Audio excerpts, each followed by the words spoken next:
كوراتن فوراتن بيت سفري برودكشنز كمل لهم لهم معلتي نا يسوع كريستوس موتن تنسائن مخنيات بمقبار استم أزيوم زفكرومن زفتومن بيتسب بعلت بيته يزافي سدرا بيت أتوم باي حبيرنا قال أملاك نكافل حبيرنا كنزمر تأكيبنا لنا سزي مساناك سعمود أتاخد صنحمو نايبرختنا تخافل تكونوا نلابوكم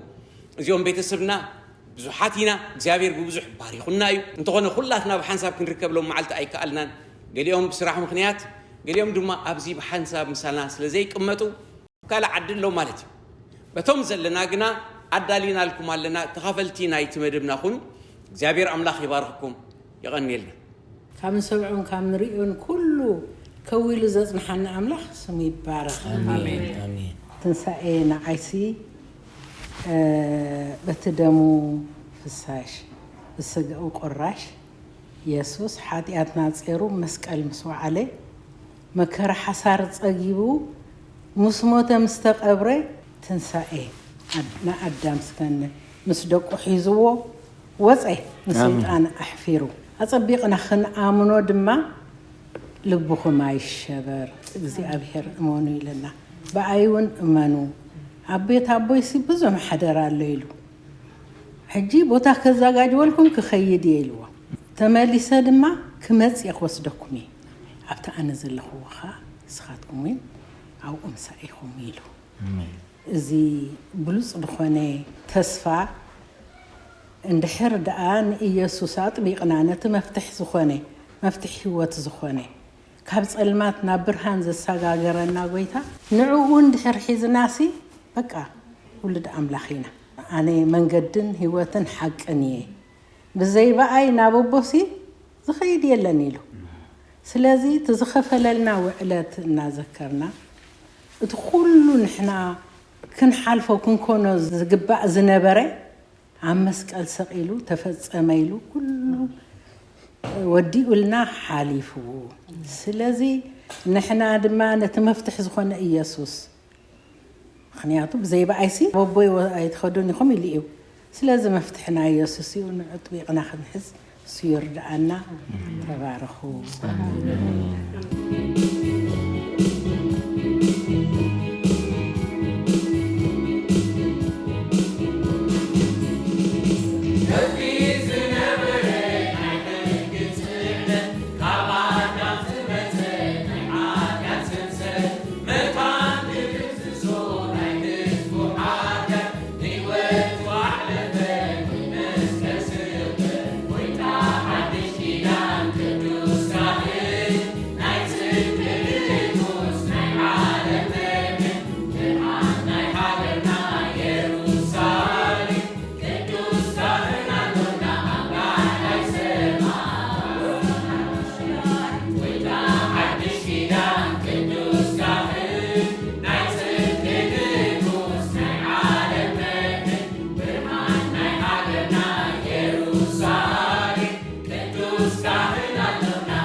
هاليلويا.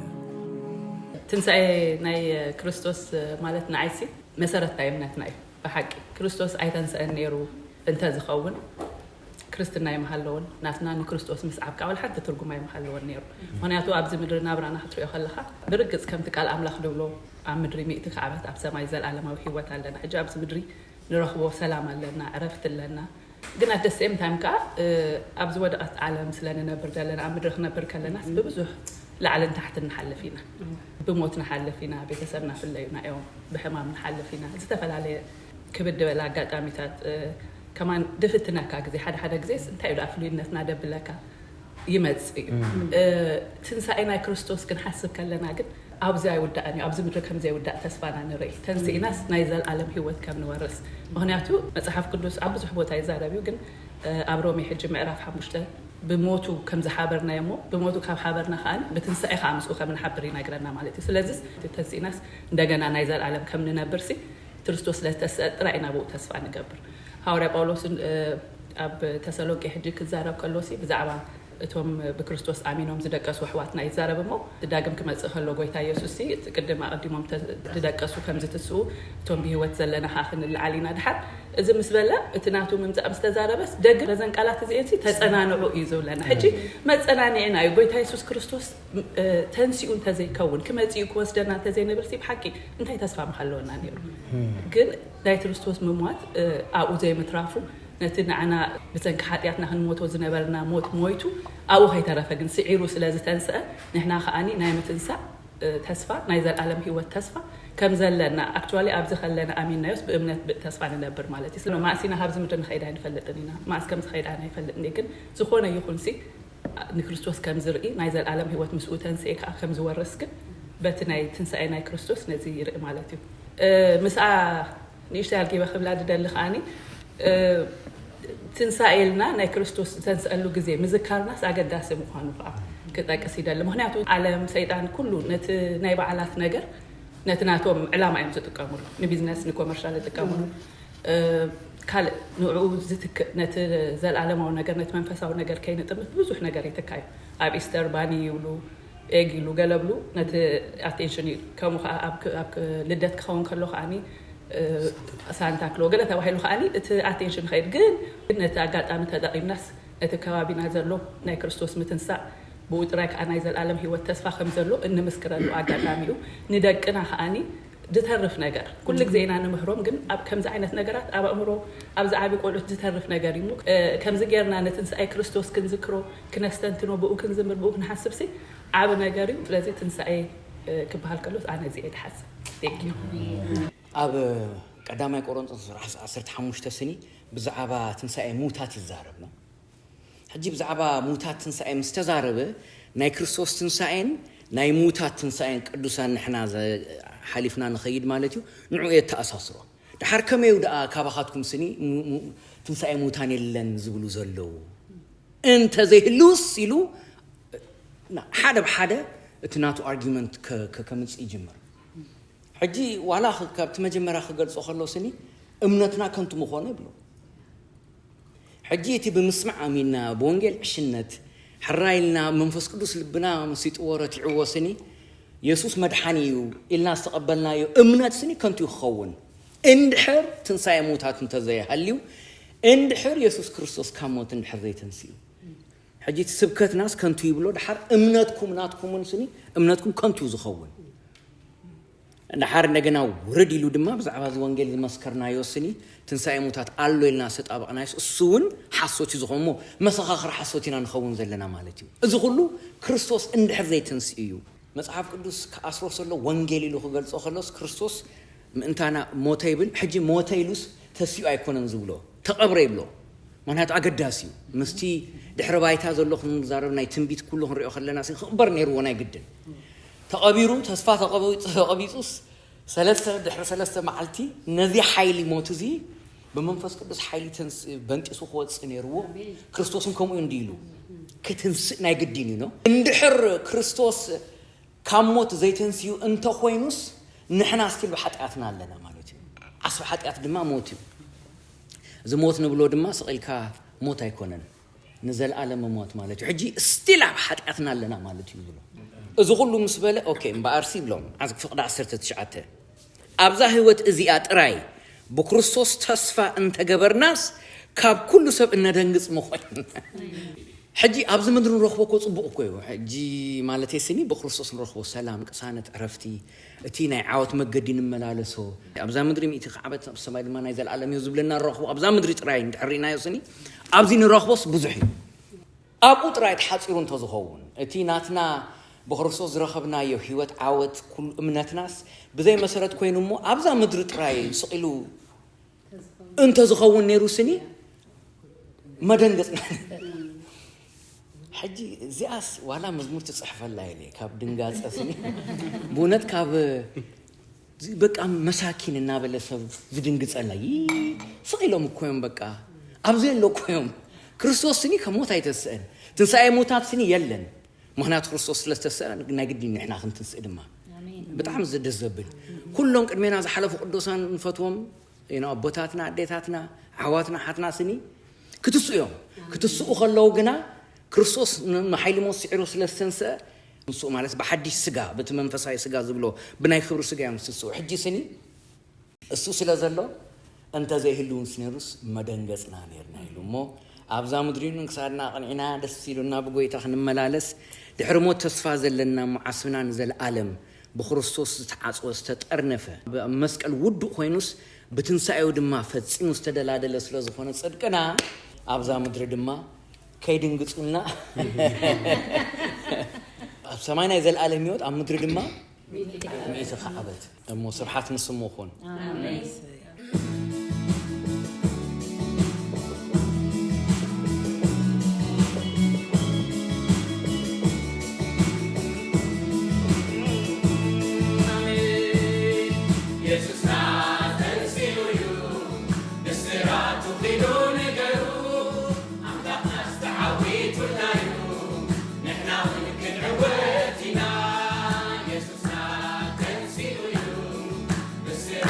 You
ኢየሱስ አምላክናሲ አምላክናን አቦናን ጎይታናን ኩሉ ንዓናሲ ብሞቱን ብትንሳኤውን ዝገበረና ብዙ ስለዝኾነ እትነምልኹ አምላክ ሎመን ሕያው እግዚአብሔር አምላክ መስገን ሰማይን ምድርን ዝፈጠረ አምላክ ከነሱሲ አብዛ ምድር ይመጽኡሞ ክንድዚ መከራን ስቃይን መቀባሉ ንዓና ካብ ድንግል ማርያም ተወሊዱ ዓብዩ ከምዝ ደቅና ንዕብዮም ከምኡ ጌራ ዓብያቶ አብዩስ ደሐራይ ድማ ስጋዕ ሞት ስጋዕ መስቀል እኳ ነብኡ ተዓዚዙ አብ ኢሳያስ እንታይ ብልሲ ኢሳያስ 7:4 ዘንብብ ዘለኹ ስለዚ እግዚአብሔር ባዕሉ ትእምርቲ ክህበኩም እዩሞ ድንግል ክትጠንስ ወድኻ ክትወልድያ ስሙን አማኑኤል ክትሰሙያ ቅድመ ክንደይ ዓመታት 500 ዓመታት ቢፎር ማለት እዩ ጎይታ መውላዱሲ ኢሳያስ ከምዚሉ ተነብዩ አብ 53 ድማ ተራአናዩ አብ ኢሳያስ ድማ ብዛዕባ ከመይሉ ከምዝሐልፍሲ ገና ኢየሱስ ከመጸኸሎ ማለት እዩ ቶም ነቢያት ተዛረብዎሲ እዋኑ ሐልዩ ተፈጽሙ ኢየሱስ ተወሊዱ አብ ቤትልሔም ተወሊዱ በመከራ ሐሊፉ ሁሉ ነገር ክረከብ ምእንታን ኢየሱስ ባዕሉ መይቱ ማለት እዩ እግዚአብሔር ይመስገን ነው እና አትመሟቱ ጥራይ ዘይኮነስ ንሞት ሲኢሩ ተሲኡ ንዓና ድማ ዓወቲቡና ማለት እዩ ቅድሚ ሕጂ ክመጽዩ ለምተነበይዎ እውን ኮይኑ ርኢናዮ እግዚአብሔር አምላክ ይመስገን ንዑ ነአምናለና ንዑ ንስዕቦለና ሕጂ ድማ እንታዩ ካል ተጻፈ ድማ እንታያሎ ብትንሳኤኡ ዝረከብናዮ እሱ ካሞት ካምተሰሲ ንሕና ድማ ናይዘል ዓለም ህይወት ይቡና ትዝበስበሰ ስጋ እቲ ትሕቲ መሬት ተቀብረ ስጋ ከም ትቃብሉ ዝብሎ ክትንስኡ የምቶም ዝሞቱ ንሕና ድማ ምስ ኢየሱስ ክርስቶስ ንዘል ዓለም ክነብሪና ወንጌል ሉቃስ እንታይብል ነፍሰ ጹር ከላ ማርያም ጎያሲና ምን ከይዳ ናብ ኤልሳቤጥ ከይዳ ናብ ኤልሳቤጥ ምስከደት ኤልሳቤጥ ድማ ርኢ መሰበለታ ኣብቲ ውሽጣ ዘሎ ጽንስሲ ስጋዕ ዝሰራሰር ኮይና በሐጎስ ማለት እዩ ስለዚህ ሲንታይላታ እስኺ አደ ጎይታይሲ ናባይ ክትመጺ አነ መን ይላታ አደ ጎይታይ ስለዚህ ኢየሱስ ክርስቶስ ይባረክ እሱ ተማሉ ጎይታዩ ሎሙ ጎይታዩ ህፃን ከሎ ጎይታዩ ሎሙ ጎይታዩ ንዘል ዓለም ጎይታዩ ሕጅርማ በኽብርን በግርማን እቲ ጎይታይ አደ ጎይታይ ዝበለቶሲ እቲ ጎይታ ሰማይን ምድርን ዝፈጠረ እግዚአብሔር ጎይታ ተመሊሱ ድማ ከመሊሱ ኮስደና እቲ ፕሮሚስ አለና እዚ እንታዩ ድማ በትንሳኤው ዝረከብናዮ ከምቲ ወንየውን ዝበሎ መይቱ ይተረፈን ጎይታና ተሲኡ ሕጂ ድማ እሱ ተስፋ አለና ማለት እግዚአብሔር አምላክ ይመስገን ንሐዋሩ ንዘል ዓለም ምስኡ ክነብር ድማ ከምቲ ቃሉ እግዚአብሔር ይመስገን ቃሉ ስለዚህ ሕሱ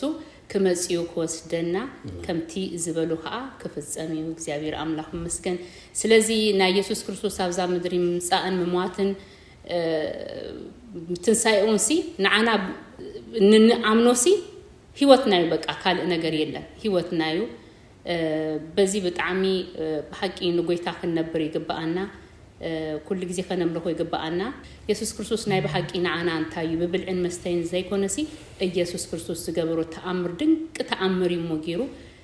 ብዛዕባው ተዛሪብና አይን ወድኦኒና ግን አብዚ አክለን ይመስለን ተባረኩ ትንሳኤ በጣም ትልቅ ነገር ነው ለኛ ምድር ላይ ስንመላለስ የተሰጠን ስልጣን በክርስቶስ ነው ያገኘነው መዳናችን መኖራችን ከመስቀል ላይ በተከፈለው ዋጋ ነውና ስለለኔ ትንሳኤን ሳስብ መዳኔን ነው ማስበው ምድር ላይ ያለኝ እረፍት ምድር ላይ ያለኝ ራሱ ሰላም ትልቅ ነገር ነው ዘላለማዊ ነገር ብዙ ያለ ምድር ላይ ያለው ደግሞ በጣም ብዙ ነው ያን ሁሌ ሳስብ ደስ ይለኛልና ለልጆችም ላገኘው ሰው መናገር ሼር ማድረግ መፈልገው ነገር ቢኖር ጌታ ኢየሱስ ክርስቶስ የእውነት ያድናል ትልቅ ነገር ነው ሰማያዊ ነገር አዘጋጅቶልናል ትልቅ እረፍት ነው ከዛ ደግሞ ምድር ላይ እንኳን ያለን ብዙ ነፃነት አለን ስለኛ ታርደዋል ስለኛ ደሙ ፈሷል ይሄ ደም ደግሞ ብዙ ኃይል አለው ይሄ ኃይል ገብቶን ምንመላለሰው መዳናችንን ስናቅ ነው የኛ አምላክ ጌታ ኢየሱስ ሞቶ ከተነሳ በኋላስ እግዚአብሔር አብ ከስም ሁሉ በላይ ስምን ሰጠውና ይሄ ስም ኃይል አለው በጣም የሚገርም ኃይል አለውና ያድነናል ነፃነት ይሰጠናል። እንደፈለግን እንወጣለን እንገባለን። ጠላትን ልንገስጽ ጠላት ምንም በእኛ ላይ ስልጣን እንደሌለው ልናደርግ የምንችለውስ ይሄ መዳን ሲገባን ነው። ለኛ ብሎ እንደሞተ ለኛ ብሎ ዋጋ እንደከፈለ ለኛ ብሎ እንደተነሳ ከገባን ትልቅ እረፍት ነውና በጣም ላስተላልፍ የምፈልገው ነገር መዳን በሱ ብቻ ነው። ይሄን መዳን ስናገኝ ለዘላለም እረፍት አለን። ሰማያዊ ነገር እናገኛለን። ምድር ላይም እያለን ብዙ ነፃነት ነው የሚኖረንና በትንሳኤ በከፈለልን ዋጋ ይሄን አግኝተናል። ስም እግዚአብሔር ተመስገነ ይሁን። ሞትን ትንሳኤን ናይ ጎይታና ኢየሱስ ክርስቶስ ሓስብ ከለኹ ኣምላኽ ክሳዕ ክንደይ ከም ዘፍቀረና ይርዳእኒ። ክሳዕ ሓደ ወዱ በጃ ዝሕብ ንዓና ንወዱ ኣሕሊፉ ሂቡና። ብጣዕሚ ዘገርም ፍቕሪ፣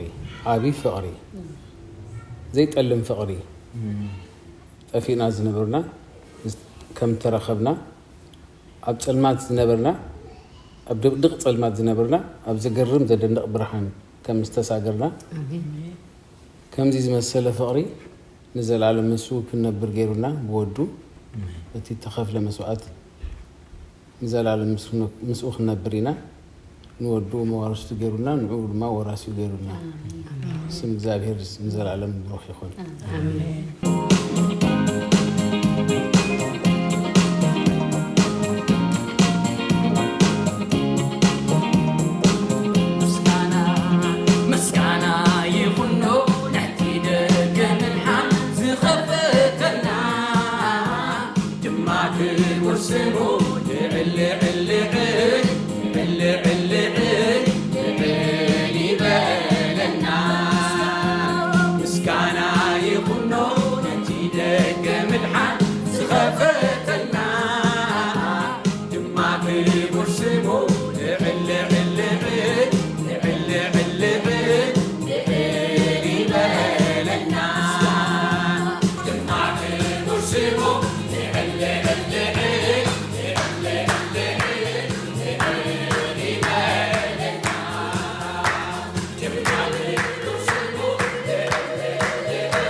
እግዚአብሔር ይመስገን እዛ አይነት ዕድል ስለዘሃበና እዚ ኩሉ በመን ኮይኑልና በክርስቶስ بحقي كمزي هانينا حاوي كتبلو صنحكا جونيه كتبلو صنحكاسي اتي فقر كريستوس ازيو زغرمي فقر املاح እግዚአብሔር ነቲ ዝረአን ዘይረአን ዓበይትን ደቀቅትን ቲ ዓበይቲ ህዋታት ኩሉ እቲ በአምሮና ክንርድኦ ዘይንኽእሎ ኩሉ ዝፈጠረ አምላኽ ሰብ ገና ዝበጽሖን ብምርድኡ ዝበጽሖን ዘይበጽሖን ኩሉ ዝፈጠረ አምላኽሲ ነቲ ምስ ወዲ ሰብ ክዕረቕ ኢሉ ግን ካልእ መንገዲ ኣይኮነን ዝተኸፍለሲ ደም ኢየሱስ እዩ ተኸፊሉልና ስለዚ እቲ ፍቅሪ አምላኽ ክንድምንታይ ጥልቅ ምዃኑ በዚ ንሪኦ ኢና ብተወሳኺ ድማ ጎይታ ናብዛ ምድሪ ብምምጽኡ ንሕናሲ ቤት መቅደስ አምላኽ ክንከውን ክኢልና ከመይ እንተይልናሲ ጎይታ ኣብ ወንጌል ዮሐንስ ምዕራፍ 14 እንታይ ኢልዎም ደቀ መዛሙርቱ ኣነ ተኸድኩ ይሕሸኩም ይብሎም ነይሩ እቲ መንፈስ መጸናንዒ ክሰደልኩም እየ እቲ መጸናንዒ ናባኻትኩም ምስ መጸ ዓለም ኣይትፈልጦን እያ እስኻትኩም ግን ኣባኻትኩም ይሓድር ኣባኻትኩም ይነብር እስኻትኩም ግን ክትፈልጥዎ ኢኹም ኢሉ ነቲ ዘተስፈውና መንፈስ ቅዱስ እውን ዝተቐበልናዮ ብጎይታ ሞትን ትንሳኤን እዩ ስለዚ ካብቲ ብዙሕ ዝረኸብናዮ ናይ ጎይታ ሞትን ትንሳኤን እቲ ሓደ መንፈስ ቅዱስ ምሳና ኩሉ ሻዕ ዝነብር بكل ነገር ዝድግፈና ዘጸናናዓና ዝመኽረና ዝምህረና እትመንፈስ ሓቂ አባና መሕደሪ ክንከውን ቤት መቅደስ አምላኽ ክንከውን እዚ ዕድል እዚ ብጎይታ ሞትን ትንሳኤን ዝረኸብናዮ እዩ ዓለም ኣይትፈልጦን ንሕና ግን አባና ይሓድር ንሕና ግን ንፈልጦ ካልእም ብጎይታ ዝረኸብናዮ ካብቲ ብዙሕ ሓደ ድማ ስም ኢየሱስ ክርስቶስ ልዕሊ ኩሉ ስም ዘርአሶ በአዳም ምክንያት ዝሰአናዩ ኩሉ ስልጣንና በጎይታ ኢየሱስ ክርስቶስ ግን ኣብ ልዕሊ ኩሉ ሹመትን ስልጣናትን ኃይልታትን ኩሉ ክንገዝእ ስልጣን ረኺብና ኢና ስለዚ ንሕና ከም አመንትሲ ናይ መንፈስ ቅዱስ ማሕደሪ ኮይና ብተወሳኺ ድማ ለዚ ንዓለም ኩሉ ዘናውጽ ዘሎ እዚ ኩሉ አጋንንቲ ኩሉ ኃይልታት ስልጣናት ዝረአን ዘይረአን ኩሉ بسم ኢየሱስ ክንገዝእ ድማ ስልጣን ተዋሂቡናዩ ኣብ ኤፌሶን ድማ እንታይ ይብለና ኣብ የማን አቦ ክንቅመጥ ስፍራ ዝረኸብና ኢና ስለዚ ሲ ብጎይታ ምድሓን ሞትን ትንሳኤን ብዙሕ ነገር ተገይሩልና እቲ ብጎይታ ዝተገብረልና ዓብ ነገር ተንፈልጦሲ ንባዕልና ከመይ ጌርና ከም ንሪኣ ክንድምንታይ ስልጣን ከም ዘለና ከመይልና ክንመላለስ ከም ንኽእል سي كندمنتاي مبرتعنا إلى حسب سلازي بكريستوس زتجبرلنا عزيو عابيو عينت البنانا كل شيء عندها تصفات وبعنا كنفلت كبر حالنا مو نزي استوهبنا برخت اندفلتنا يو أب اندانبرنا اندبرتعنا سجع قويتا مزيز وسدنا وينا وسجع نخيد زي كبز حالنا سألوتنا يو سلازي بزح جبرنا مو نجزي رازينا نمسكنه نعي نايسوس سؤالاتي ناي بحقي بمنتي كم زحالفه زغرم كنتاتيو ناي بحقي مانم كم يسوس كوينو نعي كحلف اللي زخديلن كان زي يسوس زخفلو واغا نعي كم زخفل اللي مانم سبيله تنبيت إساياس مراف 53 قطر الشعاتيا مكرا تأجبه رأسه أورده أفونا كفتن كنتي نم محردي زخبكب جنشل كنتا أب قدمي ما أزتا سق اتبل بقع عفو كفتن زي كله ندات عفو زي كله بل نده المسيح كونكاس انتي بل كاتاز تسأل كلا مسكلسي وريكا نجزان السخادهن أنا ونادهن النايلوم كندزي عفوم كخفتو نسو كنت جبرة عفو كفتن እግዚአብሔር ይመስገን ትህትናው በዚር ተሳንት ሻዓተን አባጌ ኔራንሲ ታንት ስለዚህ ጠፋት ግን ናዓከደሊያ እንታይ ገበረ ከዳ نتحنتي كبل እግዚአብሔር ይባረክ ትንሳኤው ድማ ዘገርሚ በሉ ከምዚ ኢሎም እቶም ሐዋርያት መጽዮምሲ እንታይ ከይገብርዎ ከይሰርቁዎሞ ሓቢኦም ድማ ይው ተንሲኡሎ ኢሎም ከየውርዩ ነገርና ምኽርና ኩሉ ከይበላሸው ኢሎም ድማ እንታይ ገበርሉ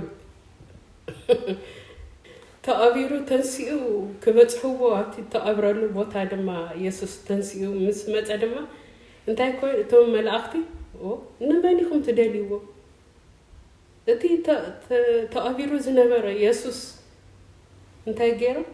ተንሲኡሎ እግዚአብሔር ይባረክ ተንሲኡሎ በቃ እዚ ሁሉ ናይ ንጉስ ማህተም ቀለበት ተገብራሉ እግዚአብሔር ግን እግዚአብሔር ስለዝኾነ መልአክ ለኢኹም አንከራሪዎ እግዚአብሔር ይባረክ እና በትንሳኤው ድማ እግዚአብሔር እንታይ ገበር የንከራረበና እግዚአብሔር ይመስገን እዚ ዓቢ ብርሃን ስለዝበርሐልና ስለዝበርሐለይ የመስገኑን ጎይታ ኢየሱስ ጎይታ ይሁንና ኢየሱስና